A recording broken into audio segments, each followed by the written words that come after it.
O que você faria por quem você ama? Você aceitaria a distância? Você enfrentaria os seus medos para lutar ao lado da pessoa que você ama? Você se sacrificaria por essa pessoa? Enquanto você pensa na sua resposta, nós iremos voltar ao passado, do ano de 1666, o ano do julgamento. Oi, gente, tudo bem com vocês? Antes de iniciar a história, eu gostaria muito de pedir para que você deixe o seu like e um comentário se você já catou sobre que história eu estou falando hoje. Agora, sem enrolação, vamos começar essa história. Em 1666, a América do Norte não era a potência que nós conhecemos hoje em dia. Naquela época, a terra ainda era ocupada por uma emergente colônia que tomou o espaço dos povos que já habitavam naquele local. Porém, uma velha senhora havia conseguido resistir e ainda ocupava aquela terra. Sua casa se encontrava afastada da comunidade ocupada pelos colonizadores. Ela ficava no meio da floresta densa e escura. A comunidade era composta por pessoas religiosas, devotas e tementes a Deus e ao líder daquela comunidade, o pastor Miller. No meio daquela sociedade em que a fé era acompanhada do medo, medo não só do maligno, mas do desconhecido, haviam jovens que, acima do temor, sentiam vontade de conhecer a vida. E em algumas noites escuras, quando ninguém os observava, eles reuniam coragem para sair furtivos para o meio da floresta, onde dançavam, bebiam e davam risada. Sarah era uma jovem que fazia parte das pessoas que sentiam vontade de experimentar o que a vida religiosa proibia. Mas seu maior desejo não eram as danças e as risadas, era algo tão distinto que ela não sabia se seus amigos mais chegados a aceitariam se soubessem o que a menina escondia. Uma manhã, Sarah acordou cedo para fazer suas tarefas. Ela fez tudo correndo e com muita animação. Ela não adorava o trabalho árduo que precisava realizar todos os dias. Sua alegria vinha de saber que quando a lua aparecesse no céu, ela e seus 3 amigos se juntariam aos outros jovens do local para dançar e sorrir, sem o julgamento dos adultos rígidos da comunidade. Ainda pela manhã, após ter concluído algumas de suas atividades, a jovem pegou um pequeno leitão que havia nascido naquele mesmo dia e andou em direção à casa de um homem que havia se mudado para aquele lugar há pouco tempo. Seu nome era Simon. Sarah não o conhecia muito bem, mas tinha compaixão pelo homem, pois há pouco tempo sua esposa e filha haviam falecido. Por isso, ela o ajudava com algumas tarefas e fazia companhia.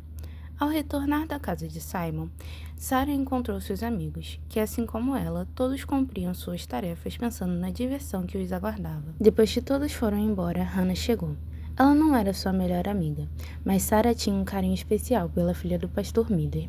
Sarah gostava de conversar com ela, de olhar para ela, do cheiro dela e dos abraços que davam quando ninguém olhava. Hannah contou a ela que pela primeira vez ela se uniria aos jovens da floresta para festejar. Quando a noite caiu, todos saíram de suas casas com muita cautela e caminharam um longo percurso para dentro da floresta, se afastando mais e mais da comunidade. Por uma noite inteira, Sarah dançou e se divertiu com seus amigos como de costume. Mas naquela noite, algo parecia mais especial. Seu coração batia mais forte. Antes que a noite acabasse, Hannah chamou Sarah para voltar. E enquanto as duas caminhavam, Hannah pegou a mão de Sarah com delicadeza e a puxou para longe do caminho que todos fariam para voltar. Sarah só entendeu porque Hannah havia desviado o caminho quando ela beijou. Finalmente, seu desejo mais profundo havia sido atendido. Mas seus sentimentos ficaram confusos, mesmo com a felicidade por saber que Hannah sentiu o mesmo que ela guardava no fundo de seu coração. Sarah se lembrou do que o pastor Miller dizia nos sermões de domingo. Pensou no que o pai diria se a visse, e sentiu o peso da fé imposta a ela a afastar de Hannah. Enquanto ela tentava se convencer e convencer a filha do pastor de que aquilo era errado, seus sentimentos falaram mais alto, a fazendo deixar o medo e a vergonha de lado e a permitindo mergulhar em seu pecado. Enquanto as duas estavam juntas, um barulho repentino as assustou, fazendo com que as duas se vestissem e corressem rapidamente de volta para suas casas. Na manhã seguinte, a sensação boa que Sarah sentia passou rapidamente. Tudo estava estranho. Os frutos bonitos e saborosos que aquele lugar oferecia haviam apodrecido. A água que saciava a sede de todos já não podia mais ser consumida. Ao andar pela comunidade até a casa de Hannah, Sarah percebeu olhares estranhos sobre ela. E ao bater na porta da casa do pastor, encontrou Hannah com um semblante assustado. Ela contou tudo o que Sarah já sabia.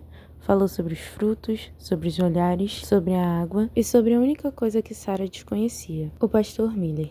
Aquilo era o que mais assombrava Hannah. O pastor era conhecido por ser um homem rígido, porém simpático, e que brincava com as crianças.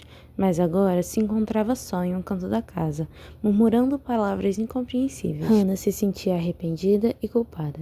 Sentia que as duas eram as responsáveis por tudo de errado que estava acontecendo. Mas Sarah não aceitava o que ela dizia, mesmo que no fundo concordasse um pouco com Hannah. Ao voltar a casa, seu pai a olhou de uma forma diferente. Seus olhos refletiam um desgosto profundo. E foi nesse momento que Sarah percebeu que todos sabiam o que tinha acontecido na noite anterior. E o pai de Sarah, assim como as outras pessoas, logo iria precisar de alguém para culpar por todas aquelas tragédias. Ao anoitecer, Simon visitou a casa de Sarah e, diferente de todos, a olhou com carinho, como sempre. Ele conhecia Sarah. E mesmo com os boatos, o sentimento que tinha por ela ainda era o mesmo. Ao perceber que o homem ainda enxergava do jeito que ela era, concluiu que ainda podia confiar nele. Então Sarah contou sobre a noite, sobre a Hannah, sobre o beijo, sobre tudo. E a dúvida dentro dela que ela não compartilhou com a Hannah, sobre as duas serem as culpadas de tudo que estava acontecendo, ela contou ao Simon, que a confortou, dizendo que independente do que elas tinham feito, ninguém invoca um demônio sem querer. Enquanto os dois conversavam, um grito repentino chamou a atenção. Os dois saíram para ver o que estava acontecendo e encontraram todos reunidos em frente à igreja. O desespero da multidão era porque o pastor havia se trancado com 12 crianças. E o mais assustador era que não se ouvia nada, além de um sussurro. Simon, junto com outros homens, começaram a tentar entrar na igreja. E após diversas tentativas para abrir a porta, finalmente conseguiram. Ele foi o primeiro a entrar, enquanto os outros seguravam a multidão. O pastor estava no púlpito e continuava sussurrando palavras incompreensíveis. As crianças estavam sentadas, de cabeça baixa, impedindo que Simon visse o horror que o pastor tinha feito.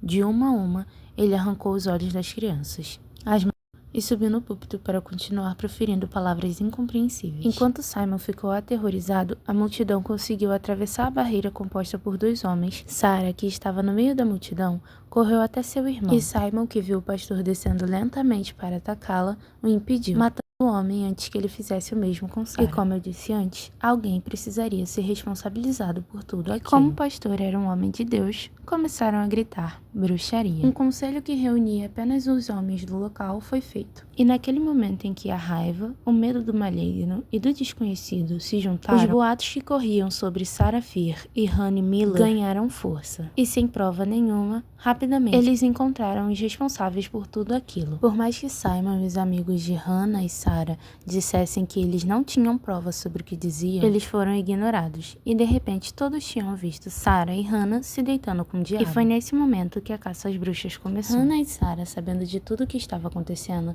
decidiram juntas fugir para longe. Porém, enquanto corriam, Hannah foi capturada e pediu para que Sarah não parasse de correr. Vocês se lembram daquela senhora que eu falei no início do vídeo? Todos ali a viam como uma bruxa. E Sarah decidiu que iria até ela para fazer um pacto, porque se todos a viam como uma bruxa, ela seria uma bruxa. Chegando à cabana da mulher, Sarah percebeu muitas coisas estranhas. Ervas, ossos, livros grossos e sangue. Quando Sarah seguiu o rastro, percebeu que a senhora estava jogada no chão. Seu pescoço havia sido cortado e ela ficou ali, para morrer. Como sua única esperança estava morta, ela correu até a cabana de Simon. Sarah podia ter ido embora dali mesmo, mas sabia que precisava voltar para salvar seu amor. A cabana do homem ficava na floresta, um pouco afastada, então não seria perigoso para ela chegar até ali. Ao chegar à casa de Simon, ela contou mais uma vez que não havia sido ela, e mais uma vez ele acreditou. Ela contou que correu até a casa da viúva e que encontrou a mulher morta no chão. Depois daquilo, Sarah começou a suspeitar de que alguém realmente havia feito um pacto e oferecido aquele pequeno local como oferenda. Enquanto os dois conversavam, homens portando tochas acesas chegaram à casa de Simon. Todos procuravam por Sarah Fier. Simon pediu para que a menina se escondesse enquanto ele os mandava embora. Enquanto a garota procurava um local para se esconder, achou uma pequena porta e, ao entrar, encontrou uma pequena sala no subsolo da casa de Simon. Assim como a casa da mulher na floresta, aquela sala era estranha. cheia dos mesmos livros grossos, cheia de ossos e animais. Sarah observou que no meio da sala havia um desenho talhado no chão, e no meio dele havia um líquido preto e viscoso. E ela compreendeu. Simon havia feito pacto. Foi ele quem entregou a cidade. Quando os homens foram embora e Simon não a encontrou, ele sabia exatamente onde ela estava. E assim que passou pela pequena porta, encontrou Sarah ao lado daquele desenho. Simon explicou a ela o que tinha feito. Que por bênçãos e vitória, tinha posto o nome do pastor Miller como oferenda. E ao ser relembrado por Sarah que o pastor havia matado 12 crianças, Simon percebeu que Sarah não ficaria ao seu lado. E foi nesse momento que ele decidiu que precisaria entregar. Mas Sarah não era fraca. Ela começou a lutar pela sua própria vida. E no meio desse confronto, o homem arrancou a mão de Sarah e a levou para ser enforcada ao lado de Hannah. Mas ao chegar onde todos estavam, Sarah, depois de ter aceitado sua morte, decidiu que mesmo sem ter feito nada, iria confessar. Iria confessar que praticou bruxaria, que ofereceu a cidade e que enfeitiçou Honey Miller. Então, sozinha, Sarah Fier foi amarrada em uma árvore e enforcada.